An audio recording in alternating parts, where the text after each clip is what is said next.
one's shown up yet, but I felt like getting a little bit of reading in tonight, well, today, between, you know, getting up, having churchy things to do, and then, having lunch and such. I've got stuff going on tonight, so no time for a full length stream. I think Steven might be hopping on to do some Minecraft stuff, but that's going to be while I'm gone hanging out with friends for D&D night. Unfortunately, that game's already in full swing. It's not something we can exactly start streaming from the middle, but yeah. So we're gonna do a little Homestuck reading. Did I update the stuff? I really hope I did. Well, it's been updated now because I spent all that time typing things. Oh jeez, I'm not great at this. Hurry and activate the generator, Rose. You fire up the generator and drag a cord into the mausoleum. It, of course, would be foolish to run the generator inside a confined space. Generator safety is everyone's business.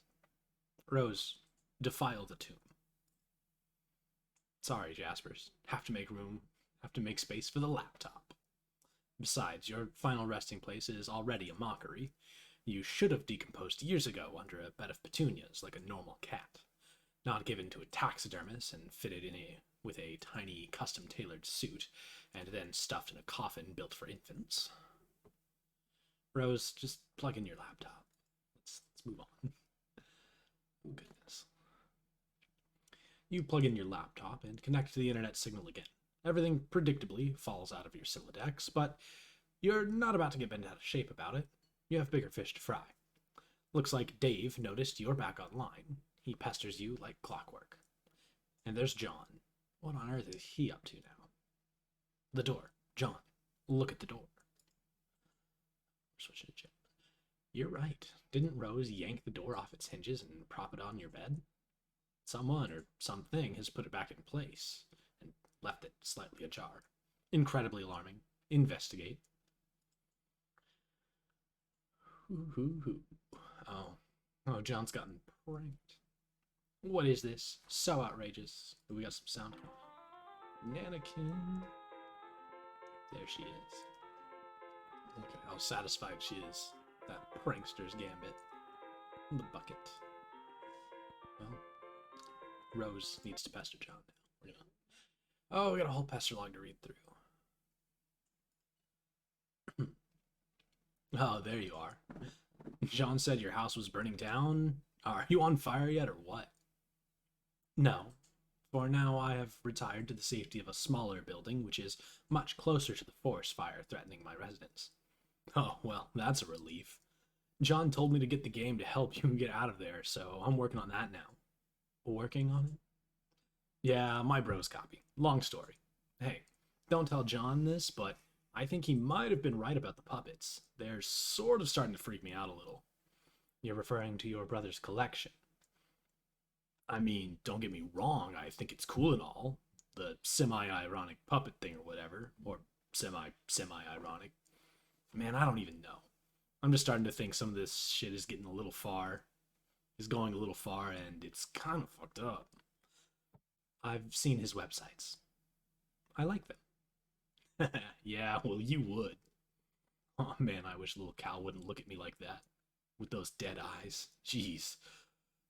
Sometimes I dream that he's real, and he's talking to me, and I wake up in a cold sweat and basically flip the hell out. Interesting. Oh god, why did I tell you about my dream? You're going to have a field day with that.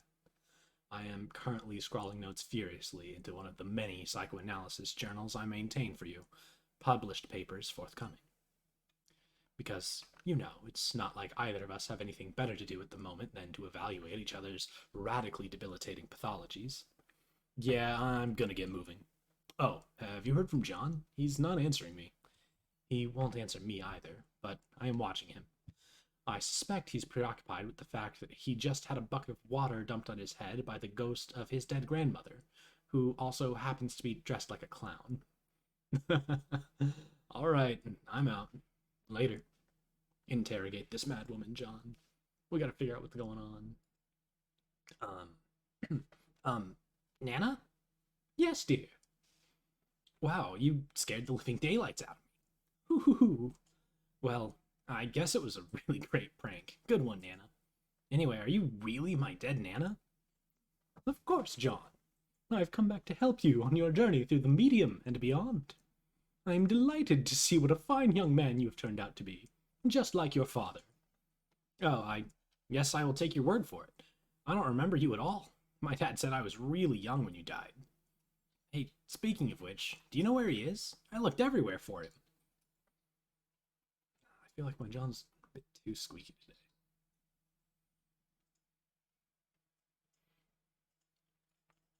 Your father was kidnapped. Oh no. When you crossed over to the medium, he was apprehended by the very forces of darkness which your presence here has awakened. Hmm. What? Okay, so what is the medium you're talking about? It is where we are now. A realm that is a ring of pure void, dividing light and darkness. It turns in the thick of the incipisphere, a place untouched by the flow of time in your universe. You mean because we are inside a computer or in the game software or something? A computer? Why, what is that, dear? Some newfangled contraption like the horseless auto boxcar? Well, it's like this machine that, of course I know what a computer is, John. I was just pulling your leg. Oh, okay. No, John, you are not inside a computer or software or anything like that. Try not to be so linear, dear. The software that brought you here was merely a mechanism that served as a gateway. Its routines, in a way, served to invoke this realm's instance, yet it stands independently of any physical machine and, somewhat paradoxically, always has. I'm not sure I get it, but alright. So, what do I actually need to be doing here? I think it would be best if we started with the big picture. Go on. We get some music, some stuff to watch.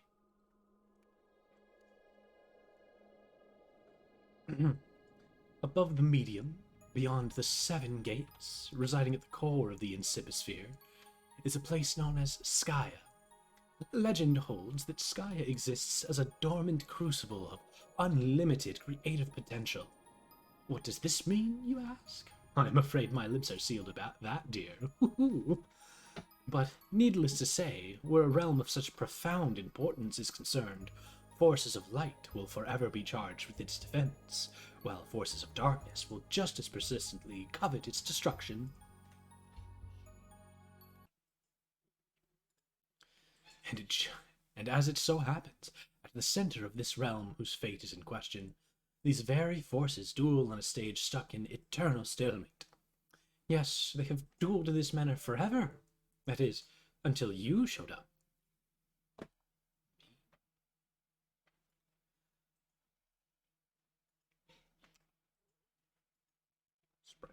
Me? Yes, you, John. Before your mishap with my ashes, you may recall the sprite's previous incarnation, which resulted from its kernel's hatching. You see, this hatching occurs automatically in response to your arrival.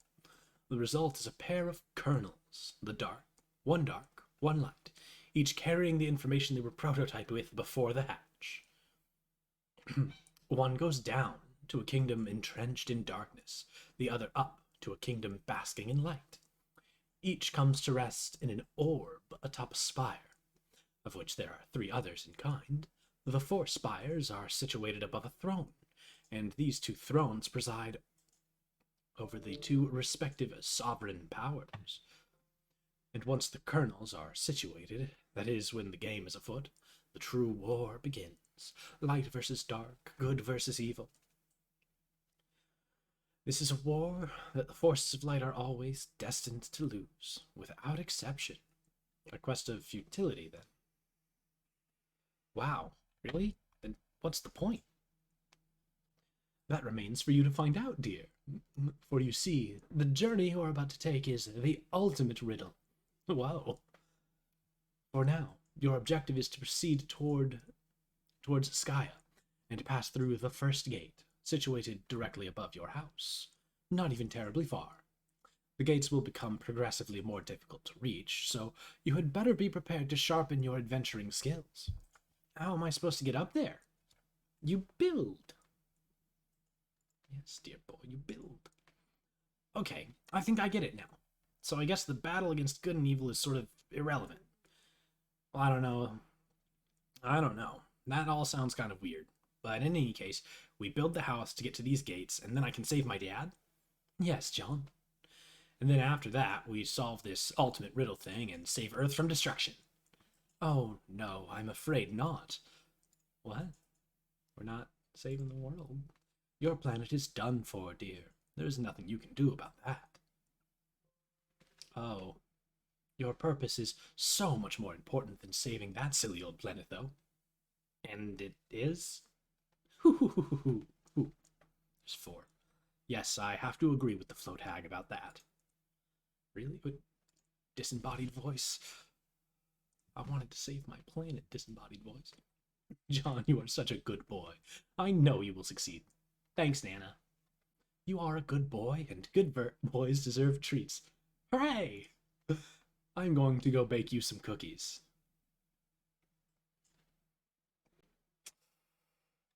Always confection. Baked confections. The hag mentioned cookies. Pursue her. Oh, God. It's just what you need. More baked goods. John, you do not say no to cookies. I command you to get them. You totally abjure the hell out of that idea. You're so busy abjuring, you don't even notice Rose has been trying to pester you this whole time. Rose hit John in the head with the box to get his attention. You've drawn a swift drubbing in the noggin, but he is undeterred. That is some fit he's throwing. Perhaps you will take this spare moment to contemplate the Nana Sprite's strange tale. It may also behoove you to record your thoughts on these developments in your GameFAQs walkthrough/journal. It can be hard finding time to update it. In fact, you're not even sure where you found the time to write what's already there. Let's see. Just gonna clip that there.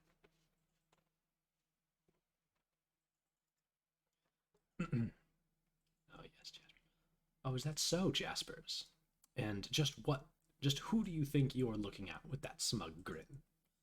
The last thing you need is sass from a dead cat. It's pretty much all his fault you're in this mess in the first place, so he can just button it. John, cookies, now. You refuse outright. This impudence is insufferable. Go get the cookies. Well, when you put it so politely, how can John decline? John, you are stupid. You really need to work on your manners. Stupid, dumb. That's not a command, it's nothing. It's stupid. You're stupid. For the last time, I command you to get the cookies, boy. It's just not going to happen, buddy. Years in the future. For the last time, I command... But really not enough to write home about. An agitated finger slips mid-keystroke. What do we got over here? The mayor. I love this little gremlin. He's so good. Beans and mustard. Human etiquette. That's a thick book. There's a large book there. Just human etiquette. Whoa. Unlocked album Homestuck Volume 1. I don't know what that is. Maybe we'll check it out later. B100. The long and short. The medium, too. I may have been a bit hasty in advising you not to bother with the prototyping process. If I spared any detail, it was only to optimize your chances of survival. And if you find yourself begrudging the absence of certain instructions, which, if followed, would have resulted in your demise, then I guess that makes two of us.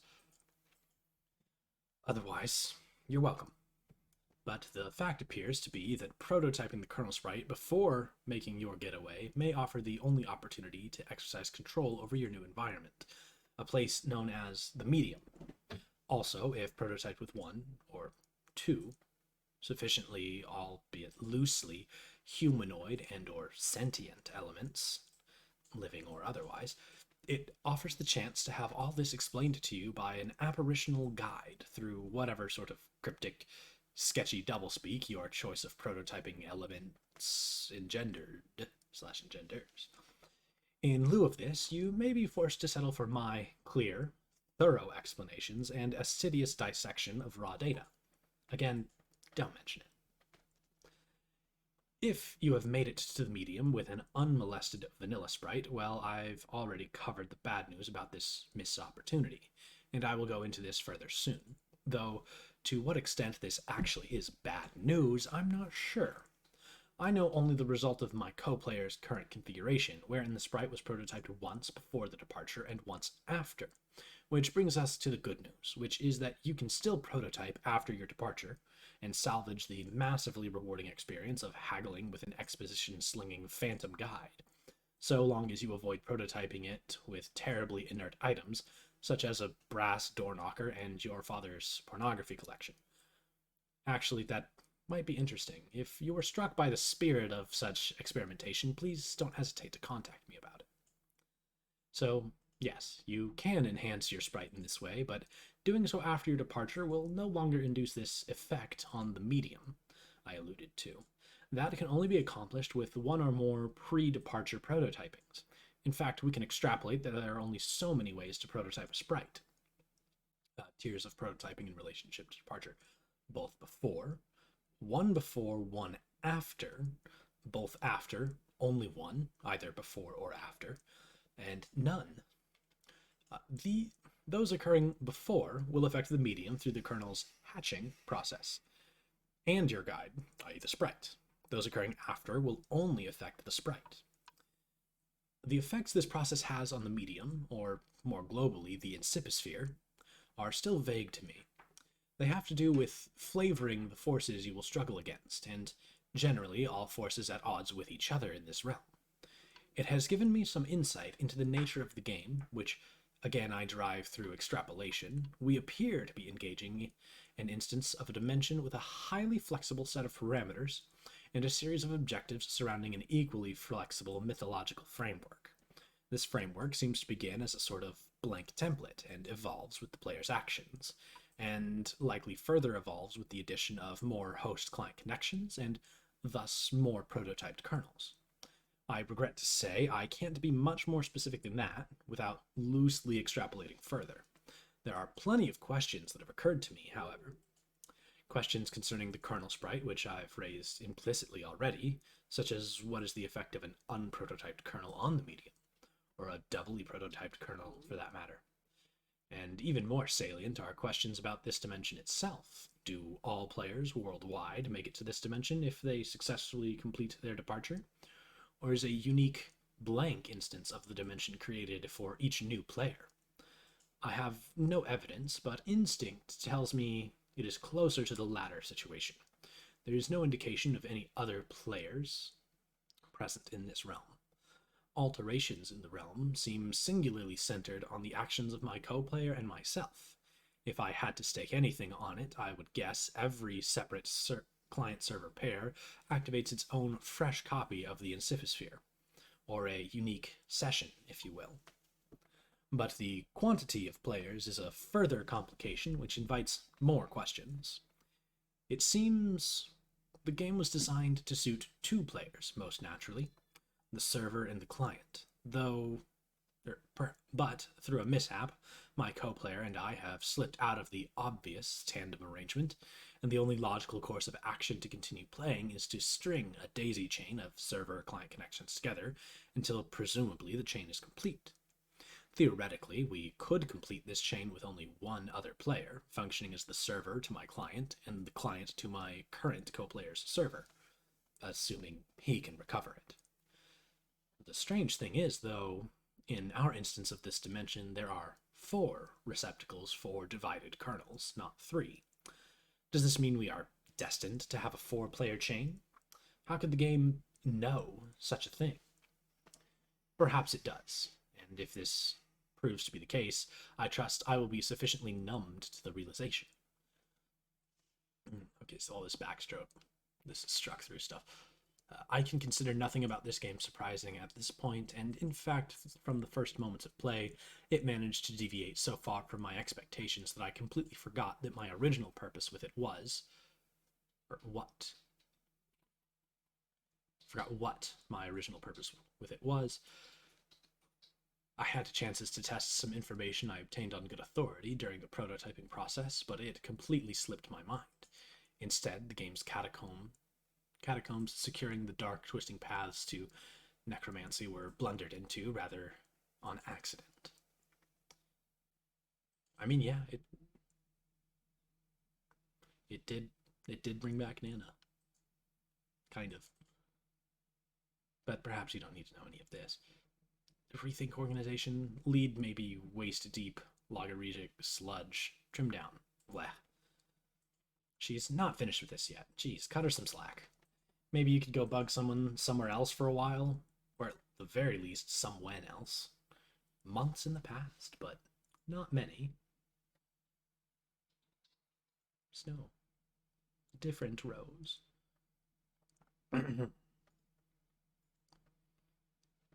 Hi, happy birthday, Rose. Hello, and thanks. Did you get John's present yet? I just opened it this very moment. What a stunning coincidence you would ask about it now. I am stunned. Yeah, I know. What will you make with it? And who said it was something from which something else could be made? Well, John did tell me what it was. Duh. I suppose I'll take a stab at learning the craft. It's the least I can do in response to the subtle dig concealed in his gesture. I still don't know how to say that word. He often tells me I need a new hobby when I am perfectly reasonable, when I make perfectly reasonable analytical remarks. No, but Rose, I don't think he meant anything like that by it. You see, not everybody always means the opposite of what they say the way you and Dave always do. Maybe. His birthday's in a few months, isn't it? Yep. I finally finished a present for him. I've been working on it for years. Years. It's so hard to tell when you're joking, or if you're even capable of it. Just mailed it to him, too, so it is sure to get there on time. Mail takes a while to get anywhere from here.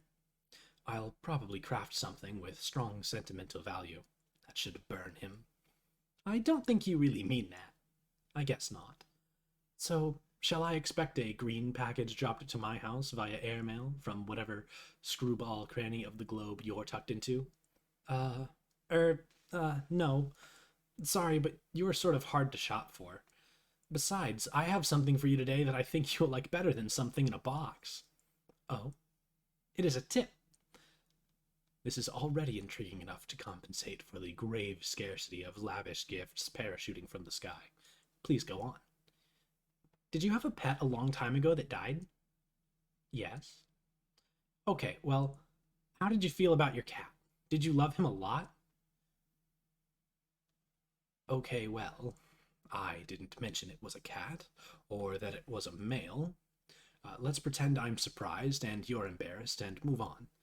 To answer your question, I would describe my feelings toward the animal as lukewarm. Okay, that's fine.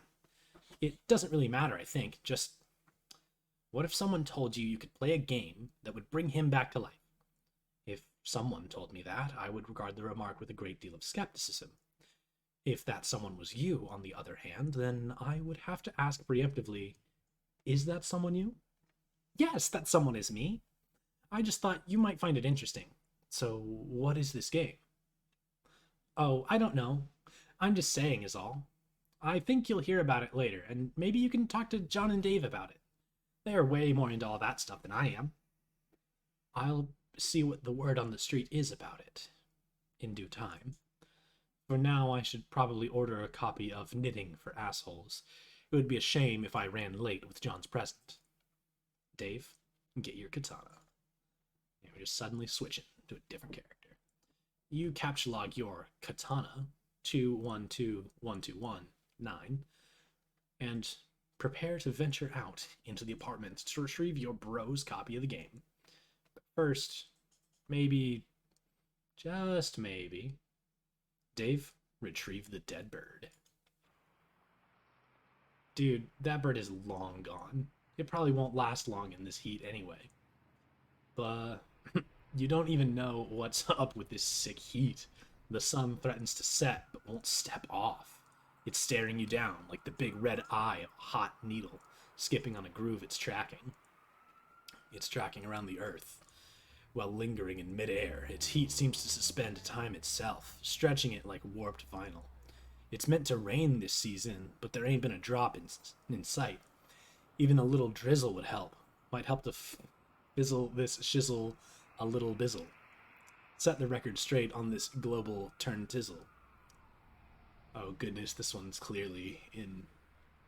So don't change the dizzle, turn it up a little. I've got a room full of fine dime brizzles, waiting on the pizzle, the dizzle, and the shizzle.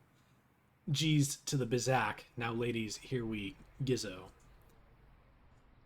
When the pimp's in the crib, crib ma. Oh gosh, my eyes are awful. Drop it like it's hot. Drop it like it's hot. Drop it like it's hot. English romantic poet, John Keats. Dave, exit your room and go into the living room. Was that actual lyrics to something? I might need to brush up on John Keats. Gotta take this guy down to go in. Sorry, little dude, coming through. Gotta put you down for a bit. You figure you've left him hanging long enough. Dave hastily entered the room with wild abandon.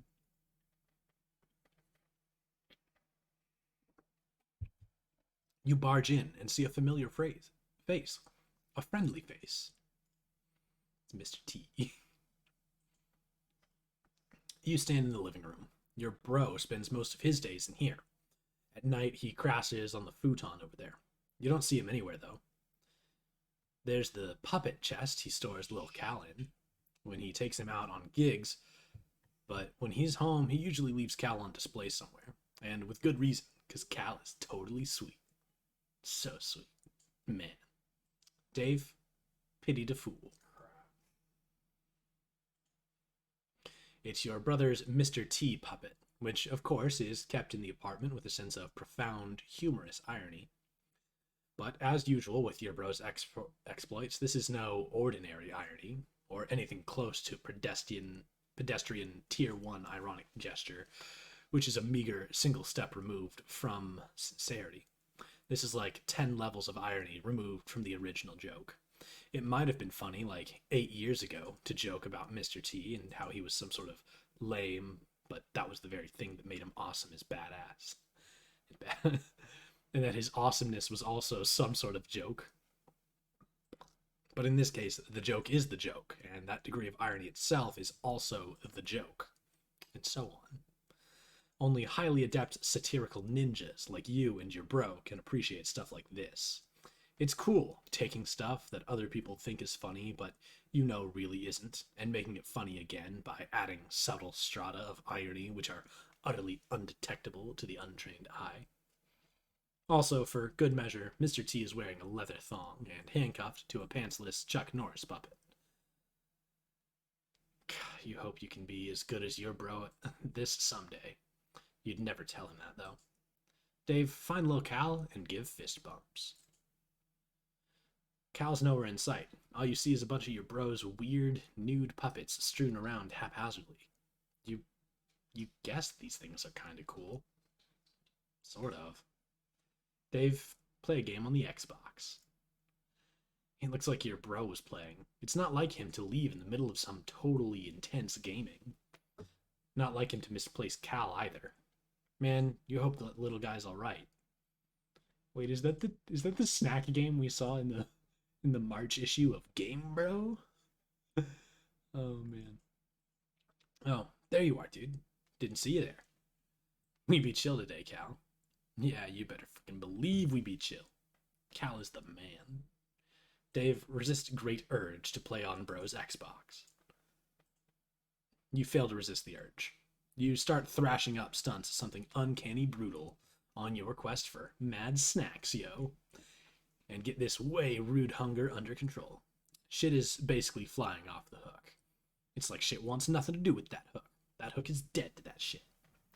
But you get stuck in some poorly modeled 3D fixture or something, like a railing or a piece of the wall. You'll have to reset.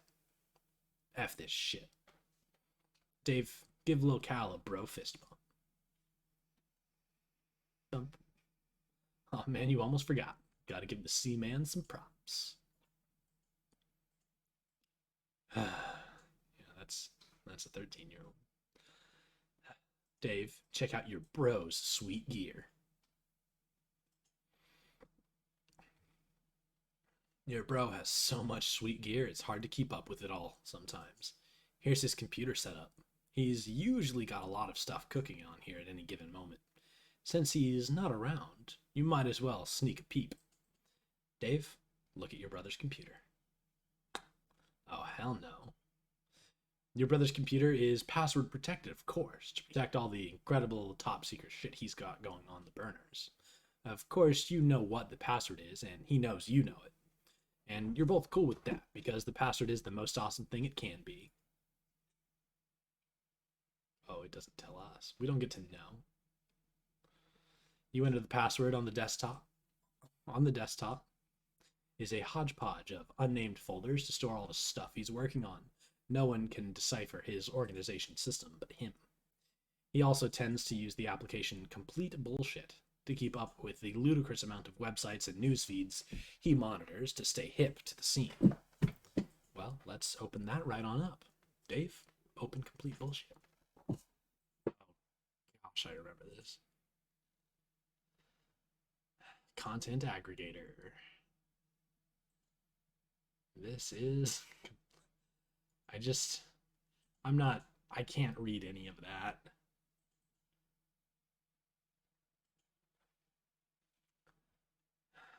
Check if Sweet Bro and Hella Jeff has a sweet update. Your bro keeps up with your projects in his aggregator, just like you keep up with his. He's tuned to your various blogs, and of course, Sweet Bro and Hella Jeff. You navigate to the latest comic in one of the many bullshit feed bands. Bro, I got a ticket for the game, big game. Sweet Bro and Hella Jeff certainly is something. We're not going to spend a lot of time on it. We spent a little too much time on it last time. Dave, mouse over the orange stripe containing plush rump. Puppets. Oh, goodness, puppets. Puppets, puppets, puppets. Go on the free tour for all the fuzzy, fluffy, frolicsome fun that you can stomach, and more.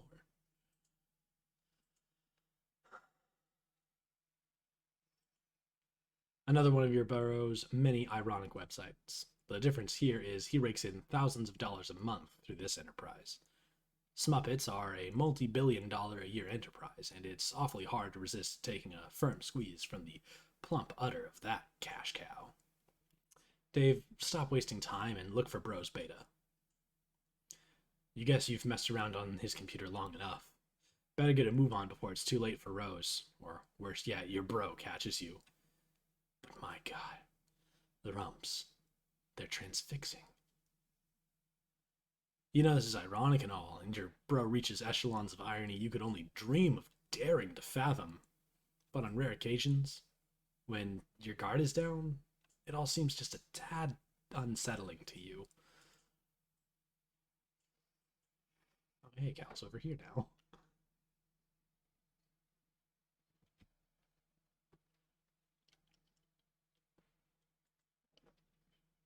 Oh, hey. Hey there, Cal. Dave, give Locale a nervous fist bump. Shaken. Does it just loop? Does he ever actually get to it? You're sort of starting to flip the F out without losing your cool, of course. So many puppets. Dave, Pastor John to ease your nerves. You get Egbert on the line again to give him the lowdown on your progress. You feel it's important to keep the wires hot. But he's not answering. You wonder what that guy is up to. Oh, hey, now we're going to be Joe. Hey, what is up? What happened with the monster that is totally, definitely in your room? Did you kill it? Where are you, man? Anyway, things are cool here. Totally cool.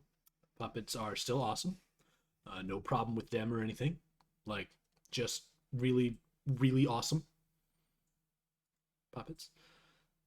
Looks like Rose finally logged in again. Didn't John say her house was burning down? You wonder if she's on fire yet or what? Pester Rose. Didn't we read this, like, today? I think I read this today. I'm going to read it again, I guess. Maybe. I really don't want to. Oh, there you are. John said your house was burning down. Are you on fire yet or what? No. For now, I have retired to the safety of a smaller building, which is much closer to the forest fire threatening my residence. Oh, well, that's a relief.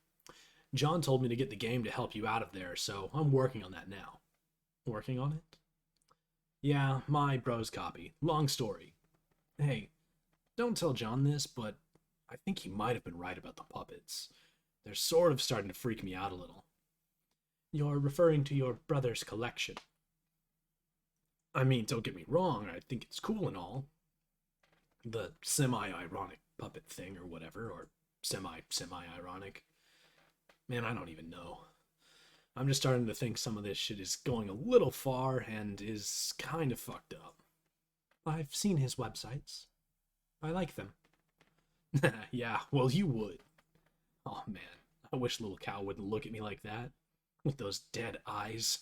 Jesus. Sometimes I dream that he's real and he's talking to me, and I wake up in a cold sweat and basically flip the fuck out. Interesting. Oh, God, why did I tell you my dream? You're going to have a field day with that. I am currently scrawling notes furiously into one of the many psychoanalysis journals I maintain for you. Published papers forthcoming. Because, you know, it's not like either of us have anything better to do at the moment than to evaluate each other's radically debilitating pathologies. Yeah, I'm gonna get moving. Oh, have you heard from John? He's not answering me. He won't answer me either, but I am watching him. I suspect he's preoccupied with the fact that he just had a bucket of water dumped on his head by the ghost of his dead grandmother, who also happens to be dressed like a clown. All right, I'm out. Later. Seconds in the future, but not many. John, what are you doing? Snap out of it.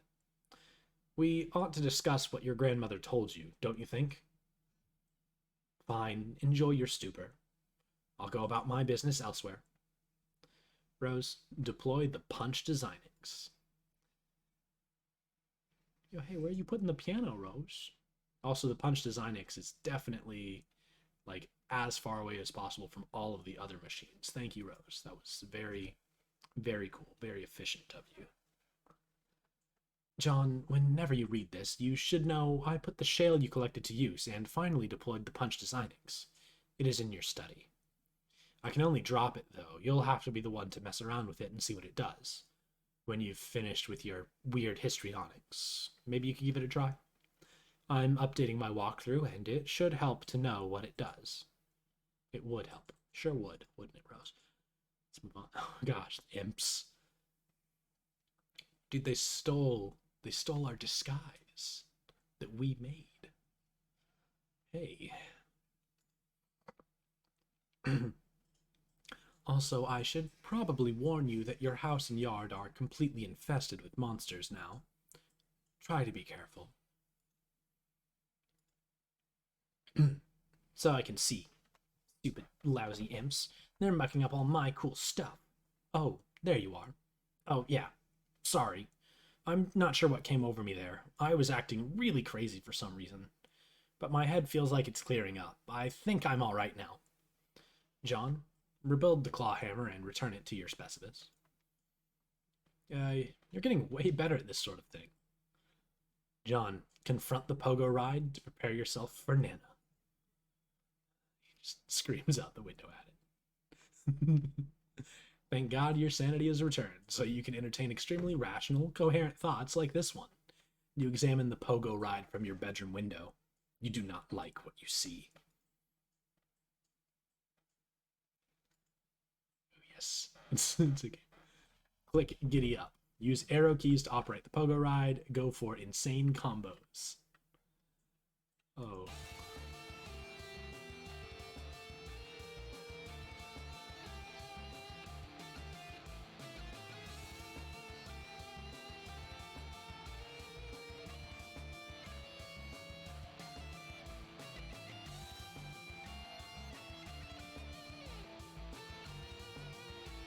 What kind of insane combos can I pull off?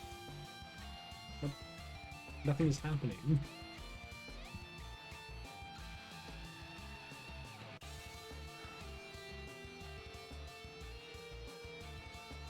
Alright, that's a little loud for me. Just gonna turn that down a tap. Yeah. What the like?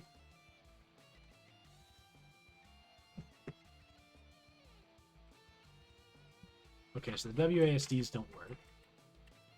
Honestly, the arrow keys aren't working right now either.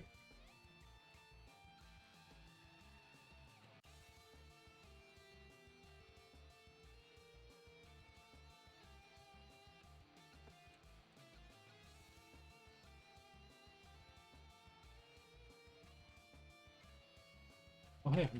Oh, man. So I've got a...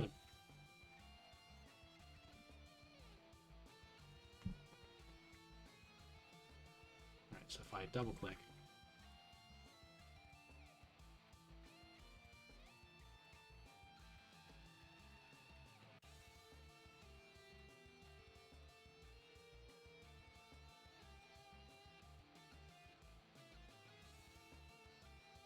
I don't know what I'm doing.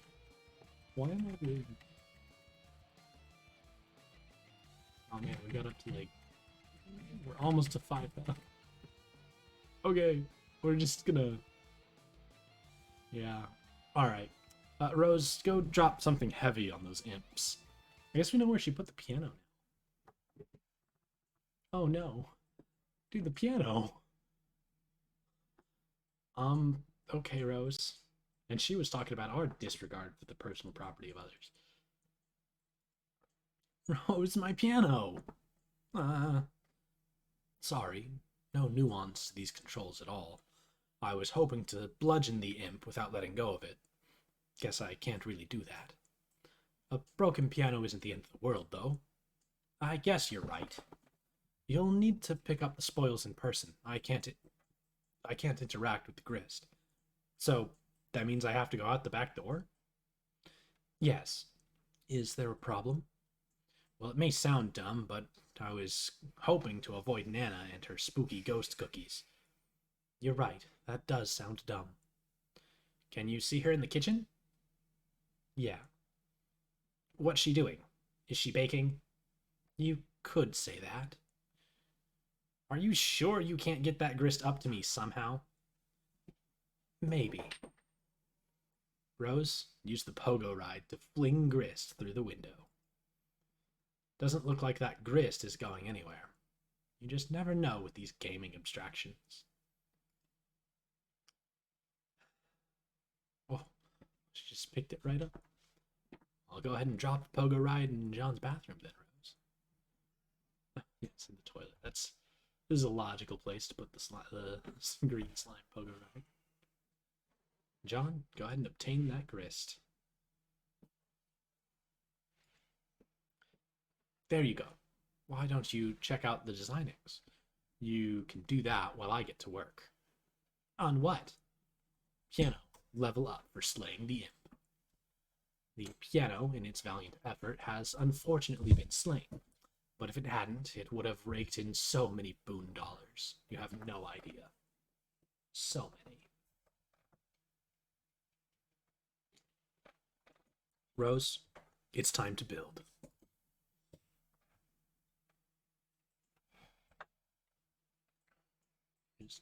Build. Nana said to build, so that's what I'm doing. Oh yeah, okay. But this sure is going to take a lot of grist. Looks like you're going to be busy, John. Ah, what are you building? Stairs. They are fairly expensive, actually. Oh man, I could have warned you about stairs, Rose. I told you, dog. I warned you about the stairs. Oh, she just drops that. I'll try recouping some of the grist from the catwalk I built earlier. It keeps happening! Ah, good. Looks like I can get a refund from earlier allocations. I told you, Rose. I told you about stairs. Okay, consider me fully briefed on the matter of stairs. Now, if you don't mind, it's hard enough to concentrate on this without immersing ourselves in Strider's non sequitur. Does he. Did you know he thinks puppets are cool? Does he? He's so dumb. Rose, use build grist to construct an observation tower on the roof. Okay, you obviously don't have enough grist yet for something that ambitious, but you can get started with something of a foundation for upward construction, at least. John, check cabinets for imps or useful items. No imps in here, just a whole lot of shaving cream. Dads love shaving. It's basically all they do.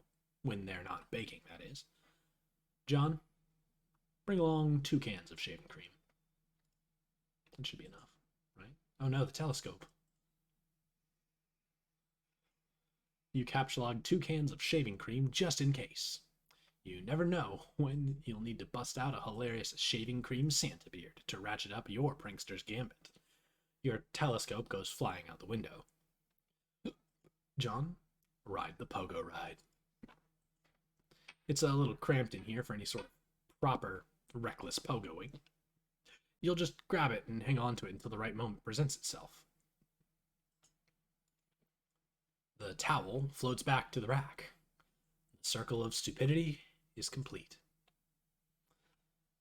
Rose, check up on Nanakin. See what's cooking. Oh, that's a lot of cookies. Is the imp just chilling there eating cookies?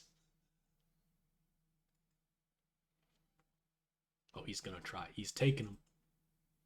Oh. She just lasered him.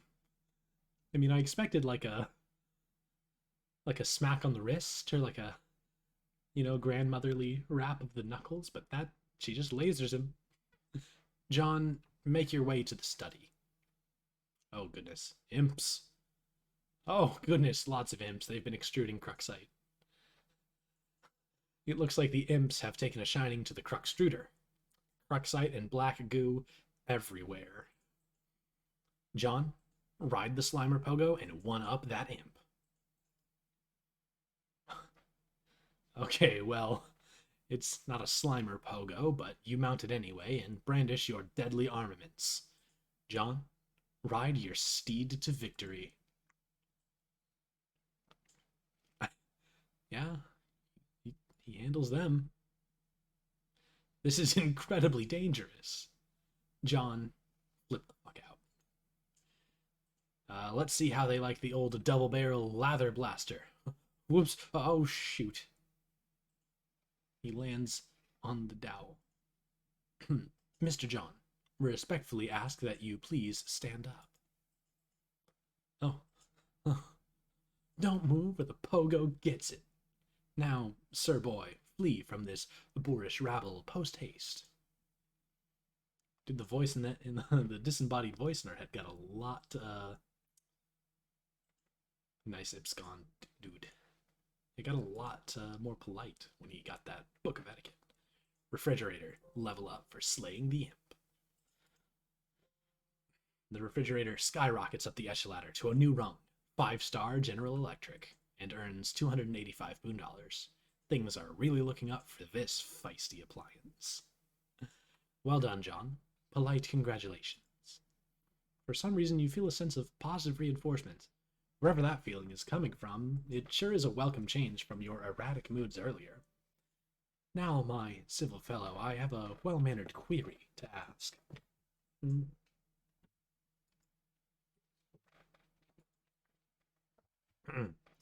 I blocked the entrance to the study to give you some space to work with the designings. John, imp's behind you. Should I take care of it? You trapped your PDA again, didn't you? Why did you have to pick up all that stupid shaving cream? It's so pointless. Rose, drop something heavy on one of those imps. John, might I bother you for a can opener?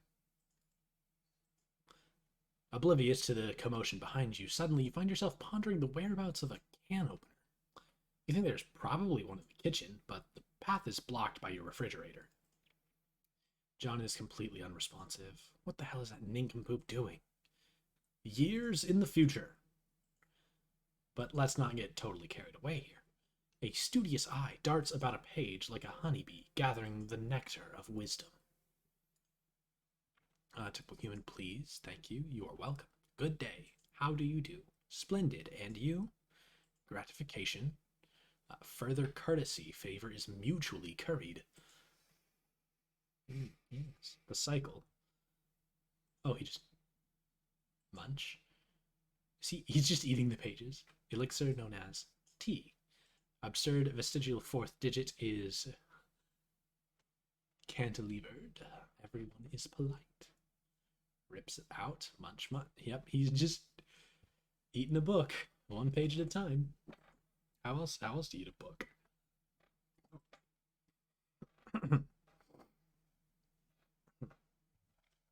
2301, Appendix 3, Screen Captures, Part 1. I can't take as many as I'd like for comprehensive documentation. For what it's worth, here's what I've managed to collect so far. More captures forthcoming. Ooh, yo, they're all around. We gotta check these out. Co-player John assesses environment after transition to medium, followed by Sprite, Sans kernel, prototyped once pre-hatch, completely useless in this form. Severed from the suburban grid, the house remains mysteriously powered. Convenience, presumably facilitated by game, which perhaps deems navigating powerless house to be a handicap, less in keeping with spirit of game's principal statement of challenge. Internet connection remains stable as well, will likely remain stable until the internet itself is compromised by some external threat. Something like, let's say hackers. Kill monsters, get grist, build onto the house. That's the game. Didn't know what the point of this was at the time, floundering trial and error on exhibit. Unsuccessful attempt at tier 2 prototyping. Knowing what I know now, I might have avoided using a backbreaking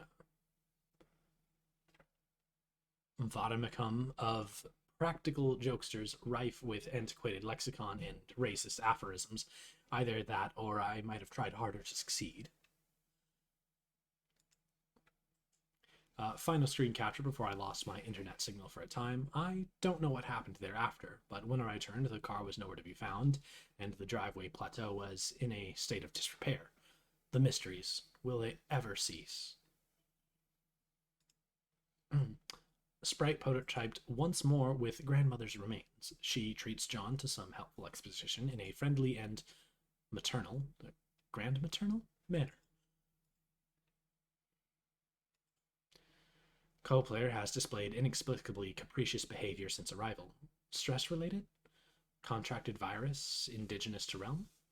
It should be noted he was kind of a weird guy anyway. Designix. Designix deployed. Still no clue what this does, at mercy of co-player's foolish prioritization tendencies. Grist payload from slain foe. Whether I deal damage or co-player does, yield is the same. Though I have a significant advantage in battle, taking measures into my own hands deprives John of hand-to-hand combat experience, which ostensibly will become more critical later. Building. The point. Build upward. The point. Sharpened and directed. Ah, steeds. Steeds. What steeds?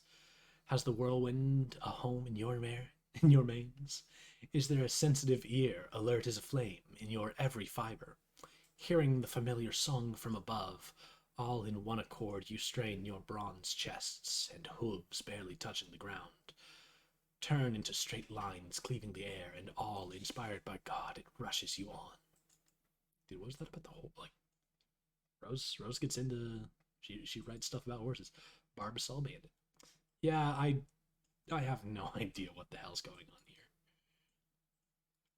Really? Another one of these things? Really, Egbert family? Dude, she broke the safe and it's another Colonel Sasker's. They own 2 copies, I guess. A view of his kidnapped father's room. I can't see in here for some reason. Perhaps this is because John himself has never entered the room? It is possible that I can see only, in a sense, what John can see, or has seen already. I have not found the time to discuss this with him yet. If he enters the room, the question may answer itself. All right, well, let's construct some stuff above John's room. Okay, so we just copy paste the. Okay, we copy paste his chimney to be supports for a loft thing. And just bam. Yeah. We can use those as ladders. Interesting. Ladders seem to be a bit cheaper than stairs. I guess just verticality is expensive by design, honestly. Fellow John, it appears we have reached an impasse. Yes, it seems so. The can opener dilemma remains unsettled, most unfortunately.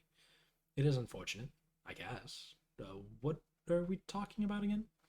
But it has been a pleasure nonetheless. Thanks for the courtesy. It's not really necessary, but thanks anyway. Oh, but thank you. Thank you so. Okay. Thank you so very, very much, dear favorable small primate. I shall take my leave now, John. Until next time. Wait, where did all this sweet loot come from? Why is there suddenly a crumpled hat on your head? John, just gather the grist and examine the designings. Feeling especially economical with your behavior suddenly, you scoop up all the grist in the room and turn your attention to the punch designings, all in one fell swoop.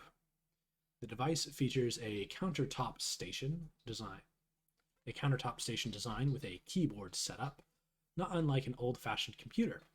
There's a blinking red light and a diagram etched into a panel. Let's check out that diagram. So, the card turned over, typing, putting a card in a slot. We all know what that means, clearly. Rose, go ahead and answer Dave. Okay, wait, hold on. Why am I getting this stupid game for you? You're the one who should be wrist deep in puppet butt. What is the specific problem? The problem is I am up to my neck in f***ing puppet dong. You like mannequin dick. Accept it. I am enrobed in chafing, wriggling puppet pelvis. An obscenely long, coarse Kermit nose is being dragged across my anguished face.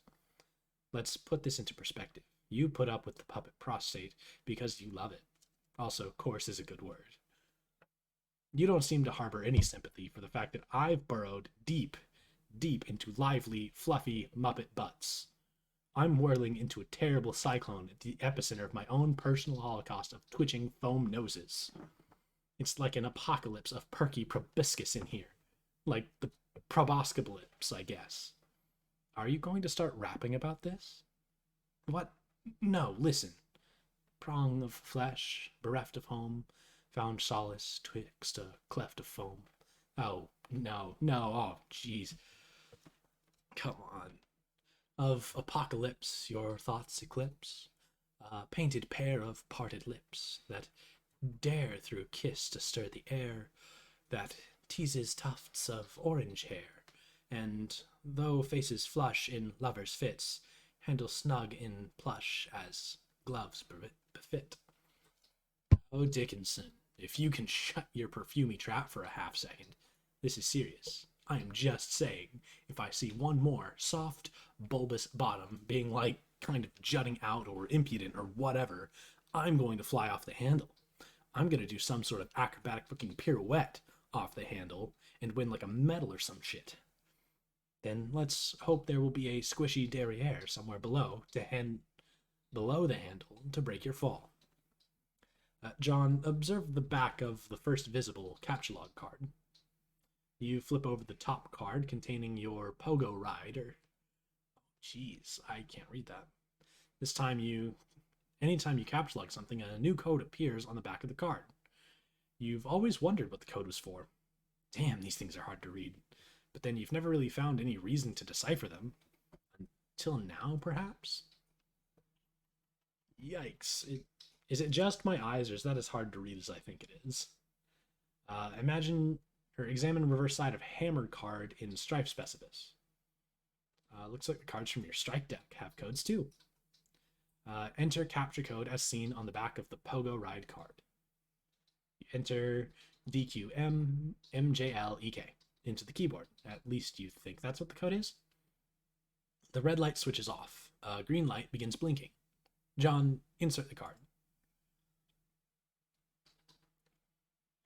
John, type in NZ7UN6BI. In the interest of due diligence, you enter the other code and repeat the process with that card too.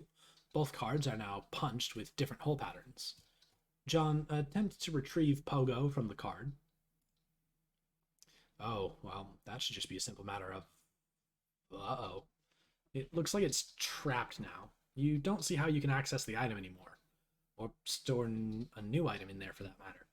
These cards are pretty much useless now, and the items they contain are toast.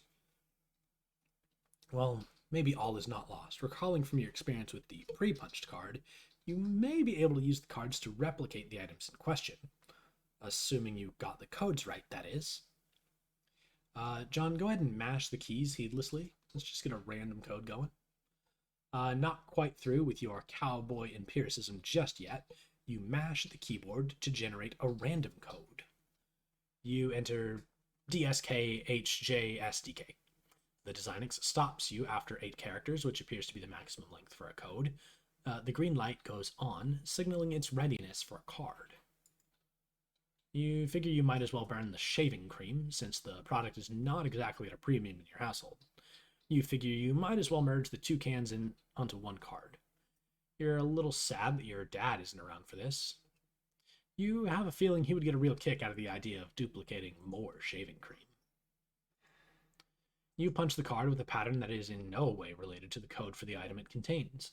This should make for an interesting experiment. Mad science is a lot of fun. Unfortunately, you just burned another card in the process. Your deck is really dwindling now. Maybe you should have thought this through a little better. On the plus side, you just freed up your PDA, which is overflowing with the pent-up chatter of anxious customers. Oh, an imp. He watching. He seems like he doesn't have as much like red and stuff as the other one. Oh, something's happening. Oh, goodness. Is that the tub? Oh yeah. John, go ahead and let's answer our chums. Puppets. Awesome. That's really all there is to say on the matter. Turntech Godhead changed his mood to rancorous. John, I'm about to throw a bathtub through your wall. Watch out. Wow, that was so totally unnecessary. I made a shortcut upstairs. I thought it would be a good idea to get you up there and try the cards as soon as possible. Also, you weren't being terribly responsive. You mean these stairs? Man, look at these shitty stairs. They're so narrow. I'm supposed to climb those? They're perfectly navigable. I'm saving on grist for now. If you keep slaying foes, collecting grist, and expanding the cash limit, we may not need to be so economical with our resources in the future. Gate. So, why didn't you just build a way up through that hole into Dad's room? Have you ever been in there? No. Exactly. Huh? I'd rather not get sidetracked. I'm more interested in further exploring the mechanics of the game than watching you discover what sort of outlandish harlequin decor your father keeps in his room. Oh, come on, what's the big deal? I'll just climb up and go right through. Will you? Yeah, why not? Are you saying you've never wondered what's in there, or why it's been kept a secret from you? Well, I mean, yeah. Then trust me, you won't be going right on through. Wait, are you saying there's something, like, troubling in there? I don't know. What do you mean? What do you see in there? I can't see in there. Oh. I don't have a very good feeling about it. Whatever. I think I can handle a few more stupid clown paintings. Rose, just move the punched cards to John's room. You just take them. Just zoop. Drag some Cruxite dowels right on up there with them. Yeah. Let's just prep. John, collect the grist, examine the safe. You swoop up the bountiful supply of grist generated by your co-player's recent exploits. From now on, it will probably go without saying that you'll nab any grist lying around without making a big fuss over it. You check out the busted safe, which has made a noble sacrifice in battle. Some of your father's odds and ends have spilled out, including some old newspaper clippings and two rather hefty tomes. It's a fair bet that these books comprised at least half the weight of that safe. Dude, those are heavy books. It's another copy of Colonel Sassacre's daunting text of magical frivolity and practical japery. This one looks really old, perhaps an original printing. Could it be the same one involved with your grandmother's unfortunate accident on that fateful day? Dad would never speak a word about it, but maybe Nana wouldn't be too tight-lipped?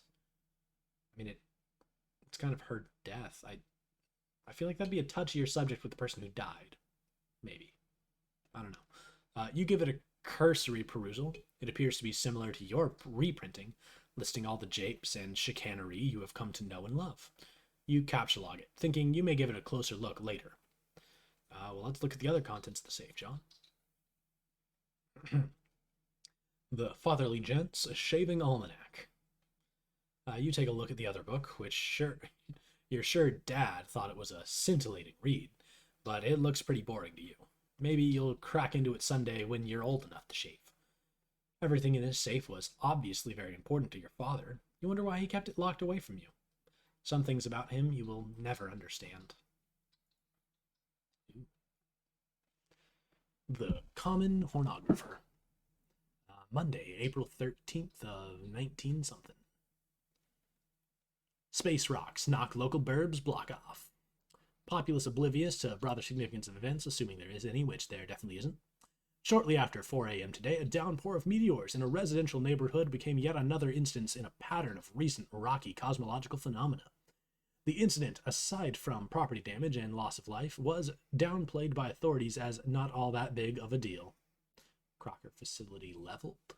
Meteors, foreboding in the... There's not a lot there.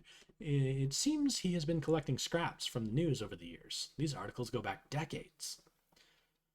John, look at the piece of paper taped to the wall. Son, if you're reading this, it means you are now strong enough to lift the safe. You are now a man. As such, you are entitled to what is inside. I know you will take this responsibility seriously. I am so proud of you. John, turn the card over. February 49, 02, 49, 13. You guess this is the combination to the safe. This is completely useless. Examine back of captchalogue card on the floor. Bunch of zeros. You guess these are all zeros? Or are they capital O's? Zeros would probably make more sense for an empty card, you think. Captchalogue the card. Oh, goodness, the dowel. Just yeeted off into space. Enter the code on the back of card into Designix. 11111. Punch card. No, Wait, John, before you punch that... Oh. I was about to say, if you first took note of the code, then removed the card from the card, you could have punched the blank one.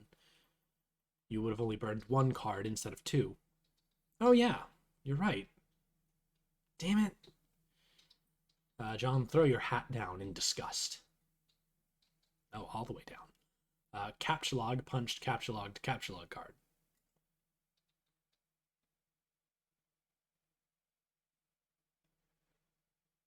Is it? Oh, that's neat. That's cool.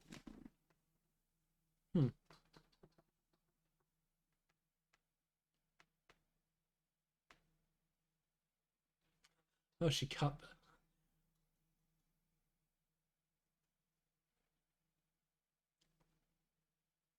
What?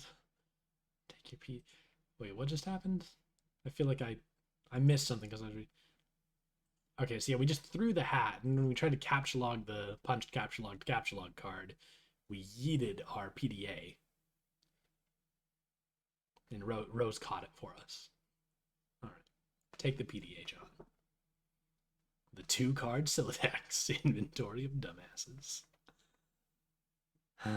It's. Yeah. John levels up. Man, we've got a new stat. +5. +40 cash limit, another 15 gel viscosity. We're now a pesky urchin. Last time I remember looking at the ladder here, we were a plucky tot. We've gone up like four rungs since they showed me this.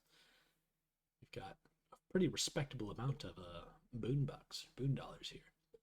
Colonel Sassacre, level up for slaying the imp. The Colonel soars to new heights of his ladder, reaching the rung one-man julep vacuum, and pockets 9,550 boon dollars. Chump change for the genteel, aristocratic Southern Colonel. Bathtub, level up for slaying the imp earlier. The bathtub surges heroically and surpasses the rung Archimedes Aqua Cradle, proceeding directly to the vaunted rung Taft Jammer. The tub takes off with a cool 490 boon dollars. The tub's space and capacity remains unaffected. The safe was slain in battle. Ah, yes, it can't level up for slaying the imp. It was slain in battle. A great flaming nautical pyre carries it off to Valhalla.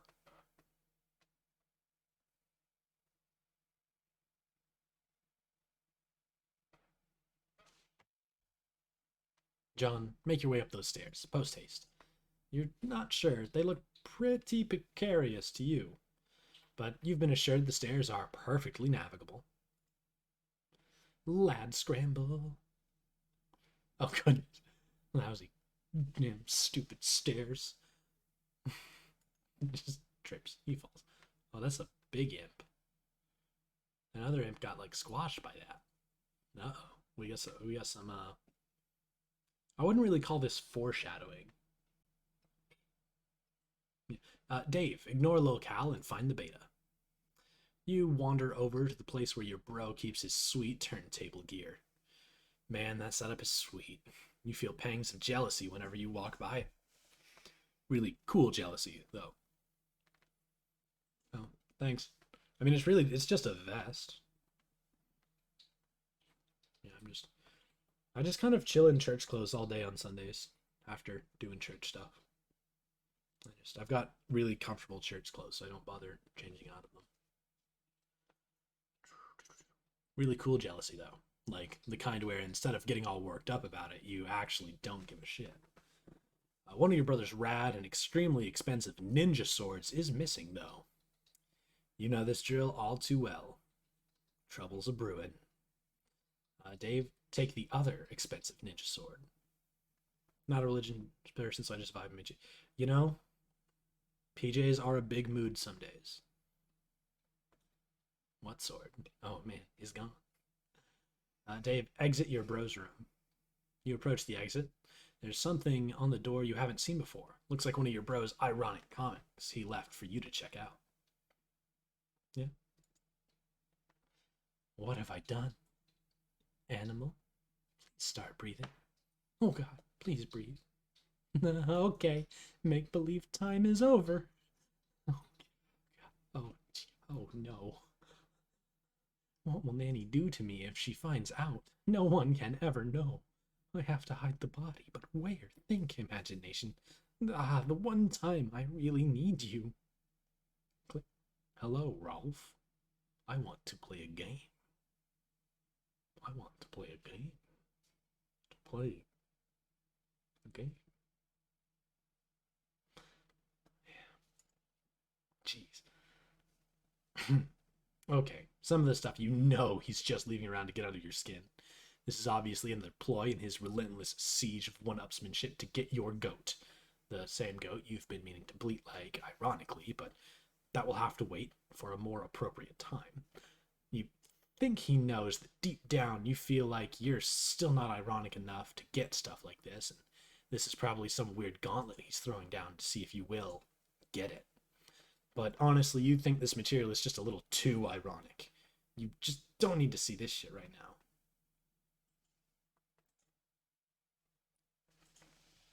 I mean, hey, He wants to play a game. Dave, go into the kitchen. No sign of bro in here either. Well, aside from the absurd quantity of awesome, dangerous stuff he leaves lying around. Dave, transfer the katana to your strife specialist. With the escalating sense of threat, you think it's time you shift your katana to your specialist. You figure it's better to free up the card anyway, since you might need to grab some of this stuff. Dave, set blender to mix. Guess your bro stuck some fake blood capsules in that puppet? Pretty gross. Oh gosh, it's got a cam. Oh, that's creepy. Oh, you spot one of your bro's many webcams nearby, recording the incident. It seems you may have just been an unwitting accessory to some sort of grisly puppet snuff film. You're not totally sure how you feel about that? A little uncomfy. Oh, well. Clearly Dave's kind of uncomfy. Cuts the head off the... Alright. Dave capture logged the Buster Sword from behind the microwave.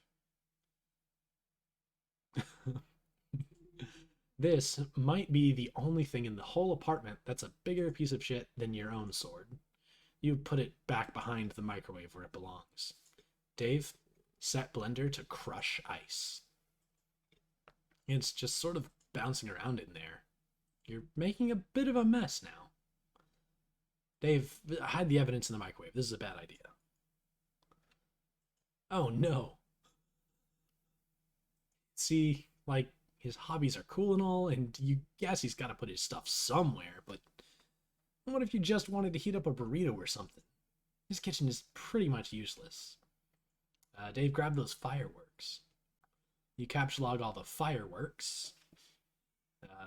All these numbers make 15, and if we, divide by 10, remainder 5, that the sink has to offer. These are going to come in handy. Why would they be in the sink if they weren't? Looks like one of them is still stuck in the garbage disposal. Dave, capture log the shurikens. You grab the shurikens. Oh, wait, that's 5. Hey, careful where you're putting stuff, especially if you're looking to turn your Celodex into a powder keg full of sharp objects. That is indeed a whole-ass sink of fireworks. Hey, sometimes it just be that way. Actually, it's 2 sinks. It's clearly separated. You put the box of fireworks, 3, back into card 5 and start or card 3, apparently. That settles that, you guess. Dave, take nunchaku. You take the nunchaku, which, once again, grabbing without thinking ahead. First, you capture log the box, 5 again, while adeptly avoiding the shuriken trap, which you yourself set only moments ago. You round up all the fireworks. Time to regroup here. Dave, capture log each shuriken individually. You grab each shuriken, 3, one at a time, knocking out those nunchaku. But no worries, you've got a plan. Dave, capture log nunchucks. You take the nunchucks, 6. Everything seems to be in order now. It would have been badass for you to go with the authentic Japanese names for each weapon, but sometimes you've just got to compromise with this modus. Well, let's examine your fetch modus. Hash map. You flip over your fetch modus and check out the back. You're not really sure where it is you're keeping this thing. Oh well, who cares? Dave, press the eject button. Oh, hell no. Not after all that trouble you just went through to get all that stuff situated. This is potentially a very dangerous button.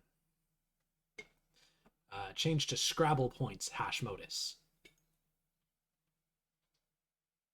Changing hash function will eject the Celodex. Are you sure? Let's not. First, you program your modus with a Scrabble points hash function, adding it to the list. All this stuff. Geez. This might be a cool function to use, but it looks like you'll have to empty out your Celodex to select it. You're just not going to do that yet. No way. Check that box. Detect collisions. Okay. Take the skateboard. And just what is this guy so happy about? What's he looking at? What's he looking at up there? You think if you see one more soft, bulbous bottom being like kind of jutting out or impudent or whatever, you're gonna fly off the handle. Whoa, slice. Is that the nose? You take the skateboard. 6. Actually, no, you don't. A collision has been detected. You take the wheeled ride. 7. Man, your inventory's nomenclature is getting lamer by the minute. Dave, capture log the unplugged power cord. You take the power cord. 5. Wait, no, not going to work. Think of a new word for power cord. You take the battery pack. 8. No. You take the battery pack. 9. Using the Y as a consonant. Your Silodex reluctantly accepts. It's a tactic notoriously employed by hashmap noobs, but you just don't care about that right now. Besides, it's not like your bro is around to see. You can just choose if it's a consonant or a vowel. Doesn't it make a different sound? Can I say battery in a way that uses Y as a vowel and as a, can I change the way I say it? Is he saying these words to get it in there? This is very odd. Whatever. Oh, hey, yo, bro is there. With Cal. Spooked. Dave, search for some mad snacks, yo. Oh, it was just little Cal again. You can never stay mad at him. Anyway, you've got to get this way rude hunger under control. You figure you ought to scope the fridge for some grub. This hunger is so ill-mannered, it would make a room full of snooty dowagers commit mass suicide. Dave, just open the refrigerator. We don't need your commentary on snooty dowagers. Oh god, more shitty swords. Of course you knew these were in there. You're not even sure why you looked. If you want to keep any food or beverages in this apartment, you've pretty much got no choice but to hide stuff away in your closet. Dave, just take the swords. The hell with it. You try to take the entire jumble of unbelievably shitty swords and brace yourself for... Looks like that works, actually. You capsulog the jumble of unbelievably shitty swords. Dave, use the ice maker. It's still pretty hot around here. You dispense several cherry bombs. Wait, who's that looking at you in the reflection? Not Cal. Oh, he's up there. Where'd the little dude scamper off to this time? Capsulog cherry bombs, Dave. You go for the cherry bombs unsuccessfully, because they're a 9 and they clash with the battery pack. After mulling over a bit, you take the red spherical salutes. 1. Take blender. Blender. 2 is a pretty simple word, and you can already tell that it's not going to work. Instead, you take the whirling blade pitcher. 4. That's really a much better name for it, anyway. You think. Activate the garbage disposal. Let's go, Dave. Stuff down Mr. Purple Guy into the garbage disposal. You're still not sure what he's so happy about, or what he's looking at up there. While you're at it, you dump the contents of the blit. Is that a jigsaw thing? Dave?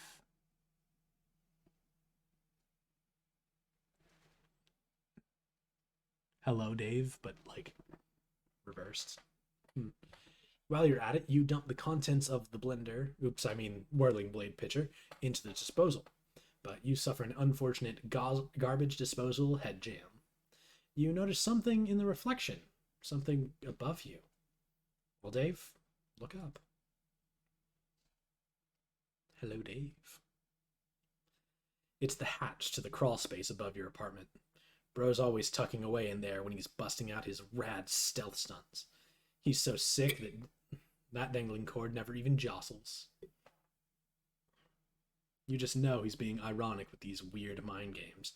There's no way anyone would be serious about aping those shitty movies. Use the turntables and cinder blocks to make a fort.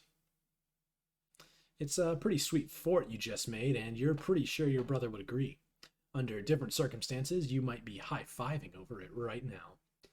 But rather than get inside and take her for a spin, you really just need to use it to get up to the hatch. Well, Dave, yank the cord. It is time to face your destiny. No going back now. Oh, it's full. It's full of puppets, just like the microwave was.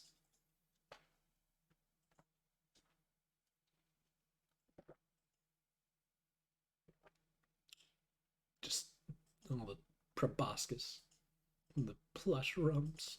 Look at it just squish and slide over his face. He's absolutely buried. He's neck deep in plush puppet ass. Yeah, there was pretty much no way there wasn't going to be a bunch of puppets in there.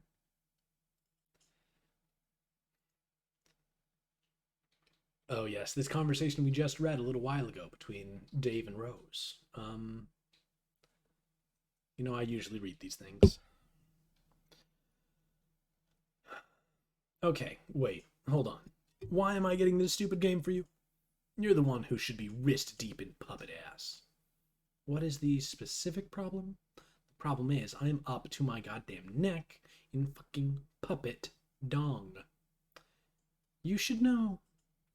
You know you like the mannequin dick. Accept it. I am enrobed in chafing, wriggling, and dang, gosh freaking darned puppet pelvis. An obscenely long, coarse Kermit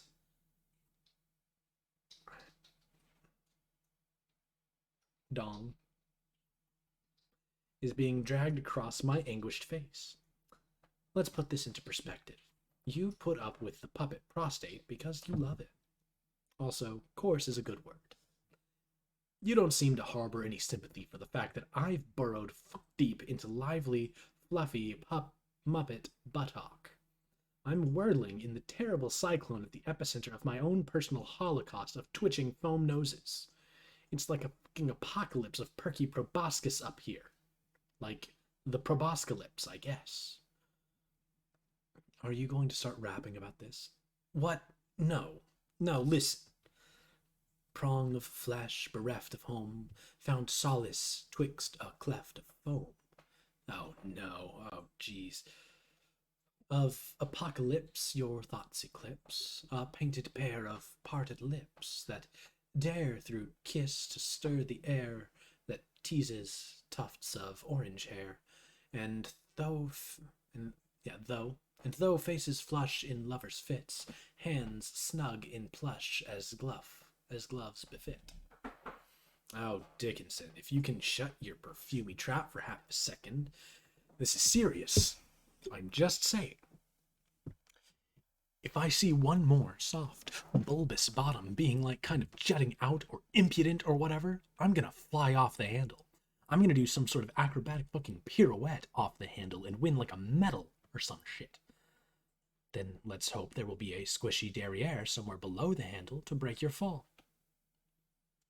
All right, Dave, read the note on the hatch. Let's move on from that. Dave, bro, roof, now, bring cow. We're doing it, man. We're making this happen. Dave burst out of the puppet pile like the one. Slashing. Let's slash all those foam puppets. Dave, be the other guy. You are now the other guy.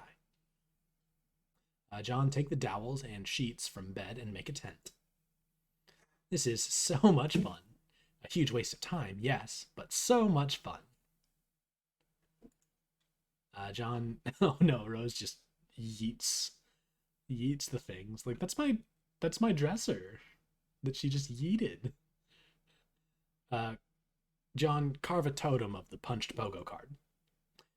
You put the punched card containing the pogo ride in the slot and carve a totem from one of the Cruxite dowels. Repeat the process with other cards and dowels. You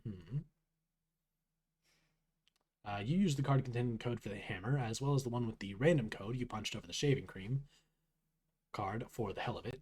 You carve the respective totems for the cards. Do the same thing with capture log to capture log card. You make a totem for a capture log card. Pretty bare bones looking totem, if you ask you. All right, let's collect up these totems. Oh, hey, look there. Ooh, there's a mystery. You stow the items in your Athenium. Rose, produce a capture log card. The alchemitor requires 1 unit of any type of grist to produce 1 card. You decide to use shale, since it seems less generally useful than build grist as of now. You make a whole bunch of them. Whoa, did you just make all of these? Yes. Sweet, thanks. What did you do with all the blue wobbly vase-looking things? I brought the totems out to the alchemitor to test them. I'm taking some things into my own hands to save some time. Okay. Just John. You create a hammer at the expense of 2 units of build grist. You make a pogo ride 2, -5 build and 1 shale. You use the totem carved with the random code. You create a rocket pack with some random crap stuck inside it. Looks like a cinder block, a violin, and a flower pot. The items have rendered the device completely inoperable. You figure you might as well put this piece of junk to use. Just slapping some imps. John, collect those cards. Dang, that's a lot of inventory space. Using a little strategy, first you grab Harry Anderson's Wise Guy by Mike Cavaney. Then the cards, then your ejected PDA. Then the book again to flush the cards into your deck. Nice going. John, turn on detect collisions. You flip your fetch mode eye, but find no such option. This is idiotic. John, read book. Be the wise guy. Do I keep getting texts? My phone keeps buzzing.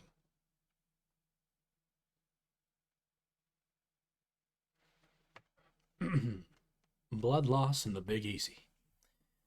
New Orleans, 1977. The close-up room at the Magic Castle was this mean little box that tended to fill up with so much smoke you'd swear someone was cremating a wet dog in there. In walks Anderson. There isn't much that gets liquor to pause its journey from the table to my lips, but I'll be the bastard love child of a listless octoroon if that kid wasn't the cat that swallowed the canary in a dapper little hat. It looked like he was testing the tensile strength of his suspenders to the damn near limit with a pair of cocky thumbs. I wasn't impressed. But I was a fool. Somehow, in my motion for another beverage, he'd already slipped into polite conversation at a table held down by some notoriously brusque regulars. He had them in no time flat. They were melting butter in his glass ramekins. Whatever tidy yarn he'd spun to win them over. I didn't catch a word of it. One of them laughed. I was angry. Envious? Maybe a little. Yeah, you bet I was. Anderson had one of those little wooden finger choppers that Mickey Hades used to sell, the kind where the blade could be removed and clearly shown. It was a very convincing little guillotine that did not look like a novelty store toy. Harry would get a guy to examine the chopper and then cut a cigarette in half. Then he held the guy's hand up and told this silly story. The story, of course, was artifice. A distraction for the guy in the audience while he's working his stuff with the chopper. Or it would become that once his famous chopper trick was perfected, vaulting him into fame, fortune, and the crowning position in the television judiciary. With what became of his signature aplomb, Anderson was in moments a font of breast pocket gauze, profuse apology, and redoubling determination. It's really amazing how hard it is to find a bloody, sausage-sized piece of a guy on the floor of a room that's dark and smoky. Impossible, I think we all proved. Just as impossible as blind Willie Buttermilk Stubbs was going to find it to work his trumpet tomorrow night without his twiddling fingers. Jeez. You never really understood what Cavaney's relationship to Anderson was, or why he wrote this book about him. His ambivalent attitude toward your favorite magician in these anecdotes always struck you as a little weird. And to be honest, you tend not to read much of the text in the book. You Mostly like to look at the diagrams for all the cool tricks. Like, the dude just actually cut a dude's finger off. Like, here is a perfect example of how Harry could ruin several decks of cards and waste everyone's valuable time, and have you love him for it. He was good at that. One day, he noisily emptied his suit jacket pocket onto the hood of his car in search of change for the meter. A clunky metal thing slid from the pile and bounced on the sidewalk. And as I retrieved it for him, I asked what he was doing with a hole puncher in his pocket. His face lit up at the question, like he was an elf. And I asked him how he felt about climbing into the hollow of a big tree to bake some cookies or something. The 2-foot 6-inch height differential between us causes these comparisons to enter my mind. A small crowd had already gathered around even before he produced the first pack of unmolested cards. How people seem to gather and how they even know a street performance is about to take place, I'll never know. It's perhaps Anderson's greatest trick, luring the marks like that. I wanted to ask if he was sure about this, performing in broad daylight. He was used to working in dark rooms. It was usually the first thing out of his mouth when he would queer a trick. I'm really more accustomed to working in a darker room than this. But Harry was excited and already butchered the first deck of cards with the hole puncher, and issued the first round of apologies to the crowd. These were like the primer apologies, the sort that got folks loosened up a bit before the 7-course meal of ingratiation that would inevitably follow. He asked me for a fresh deck of cards, and I gave him one. The principle behind the trick, in theory, as he explained to me later, was to punch holes in what appeared to be one card, but was in fact 2 or more together, hence the difficulty he often had in squeezing the puncher with his little elfish hands. Then, using some coin maneuvers with his thumb, temporarily concealing the hole, while he slid the card beneath it with his palm, the hole would seem to disappear, or to move to another part of the card. Oh, yeah, that's right. The old hole in the ace trick. Interestingly enough, pertaining to punching holes in cards and making them disappear and stuff, your hands were never really strong enough to make this one work all that well either. But actually, this gives you an idea. Pogo hammer. You overlap 2 of the punch cards. They mask each other's hole patterns. Put both of them in the totem lathe. You carve another totem using the new combined hole pattern. Let's take that to the alchemister. Oh man, looks like Rose made like 1,000,000 hammers for some reason. Get all this shit out of the way. You're gonna make something sweet. Oh yeah. Pogo hammer. You got the pogo hammer. Practice with your new weapon. Boing boing.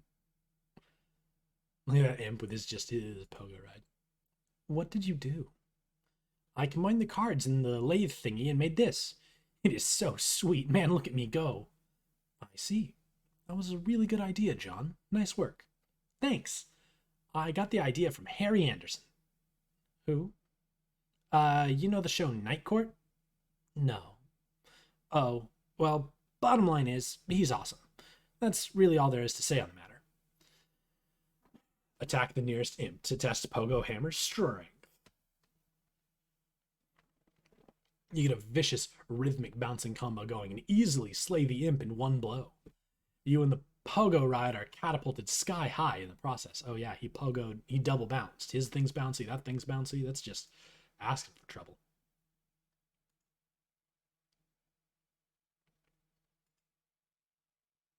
Sweet catch. Yoshi got his bed. Dude, life saved. But down there, oh, the big boy, he's down there. They're calling our attention to it. The pogo ride's over there. Oh, another big boy. Uh-oh. Rose, Pester John. Hey, that was a pretty, nice, sweet catch. Save. Oh, yeah, that. This is pretty comfy. Why don't you just, like, carry the bed around with me on it? Up to the gate up there. I can't interact with you directly or anything you are touching if it will result in moving you. See? Oh, lame.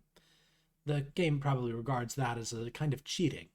in a way thieving you of your free will as an adventurer and the need to advance by your own skill and ingenuity. The server player is just a facilitator. Well, okay. All that scurrying around kind of wore me out. I think I'm going to rest here for a bit. Rose, can you keep the imps at bay? Like, drop stuff on them if they sneak too close? No, you should pick up your hammer and defend yourself. What? Come on. I have no idea what the hell Dave is up to, or if he's any closer to recovering the game. There's some stuff I'd like to try, in case he doesn't come through. Oh, all right. I'm just gonna rest my eyes here a second, though. Oh no, John's going to sleep.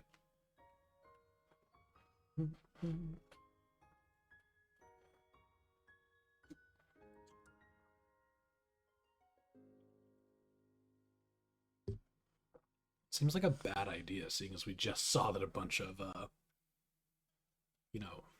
imps and the big imps. Are they ogres? I want to call them ogres. Are, showing up. Alright. Dude, I got through like 200 pages already. Yikes, what time is it? 3:20? Yeah, alright. So the alchemy excursus. Looks like a sort of index documenting all the known results for punch card alchemy combinations.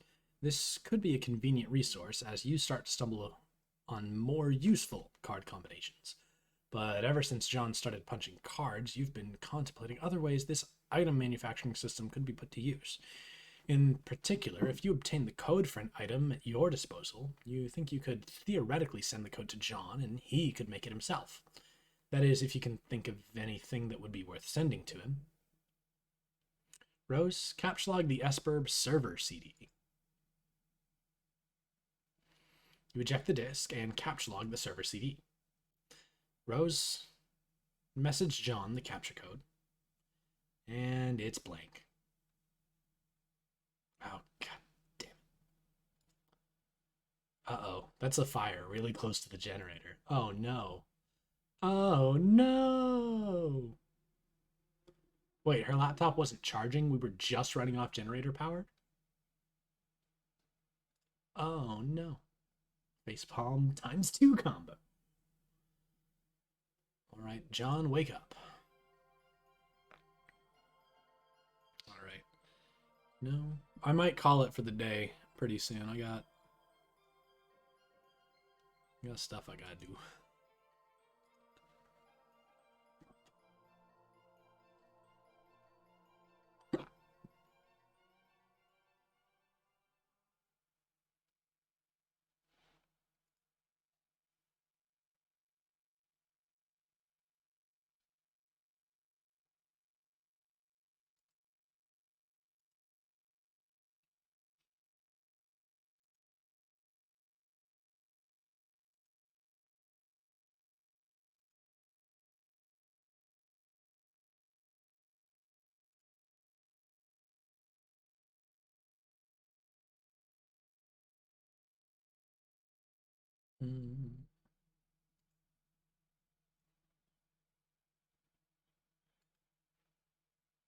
Alright, looks like more pestering. Hey! Whoa, there you are. Whoa, there you are. How is your adventure going, John? It's okay. I'm making some progress, and Rose finally connected again, so she's helping me now. That's good. Oh, but, I don't think I'm actually saving the world here. I don't know what I'm really accomplishing, but I guess it's not that. Well, I think whatever it is, it must be pretty important. Don't lose hope, John. I think it will all turn out for the best if you just stay positive. Just keep listening to your grandmother's advice. Yeah, you're probably right. But, I don't think I mentioned Nana to you, did I? Oh, I don't know, didn't you? I don't know. Maybe you talked to Rose or Dave about it or something? Yeah, maybe that was it. You're really weird when they talk to me about you. Or they're really weird when they talk to me about you. Like, they're always trying to convince me you have some spooky powers. But I'm always like, no, she seems like a pretty regular girl to me. But Then when I think back, maybe there are times when it seems like you know some things. Like maybe you know more about a thing than you are telling me. I don't know. Oh, well, John, I want to explain lots of things to you. Some things that I know. I'm just waiting. Waiting for what? Oh, John, I forgot I was messaging you about that meteor that fell near my house. Oh yeah, whatever happened with that? Oh boy, well, it turns out I was confused about it. Really confused. See, I guess I fell asleep for a while and lost track of time. That happens. Yeah, I know. Tell me about it. Maybe you should, like, wear an alarm clock or something? So, what was the deal with the meteor? Well, it's hard to explain, but I know what it is now. And now I know everything's going to be okay.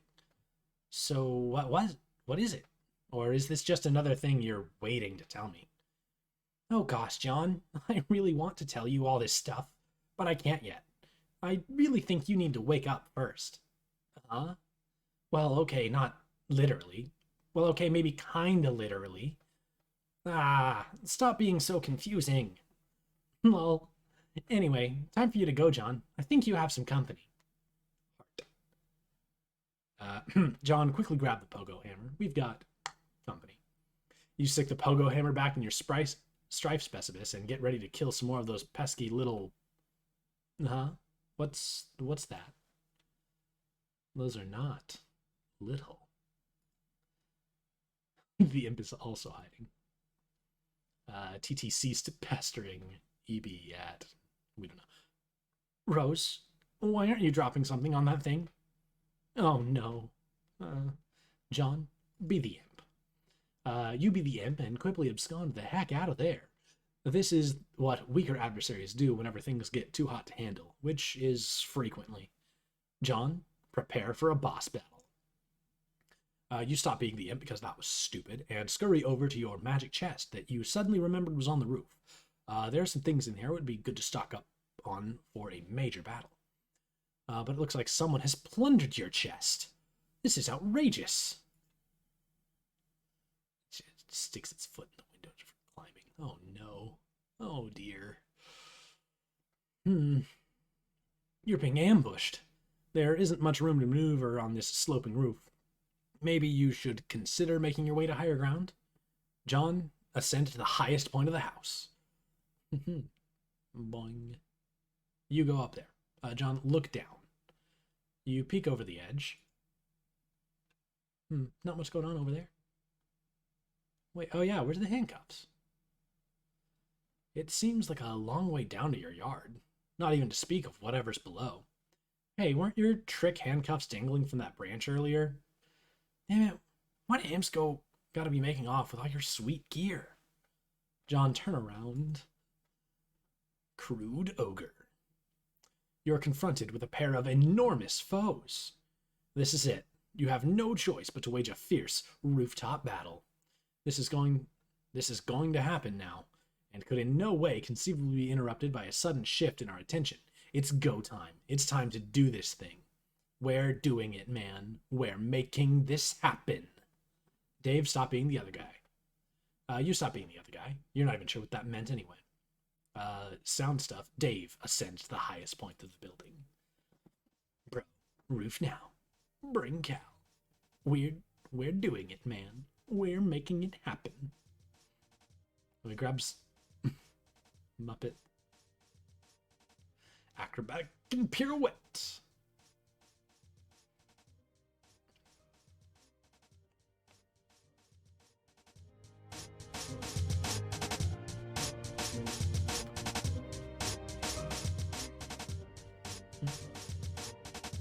He's got the stairs. He's going up them. I guess it's about time we throw some people down. Yep, they are in fact about to throw down.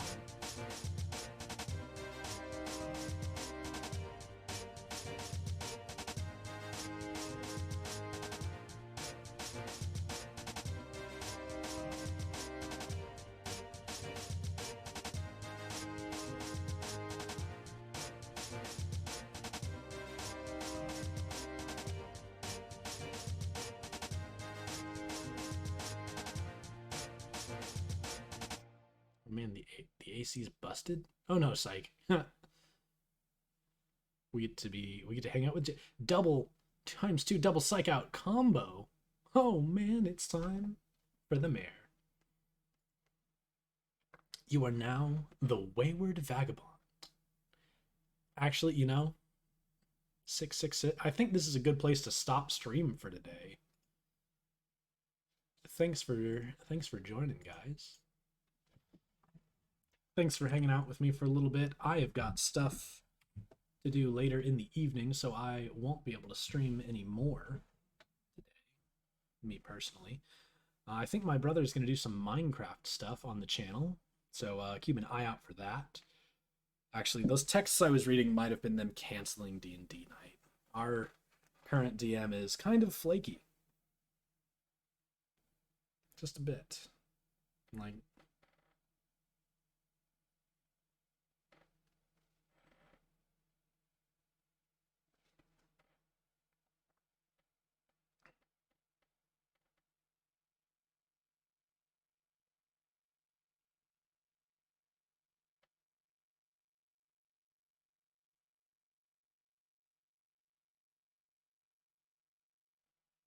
yeah.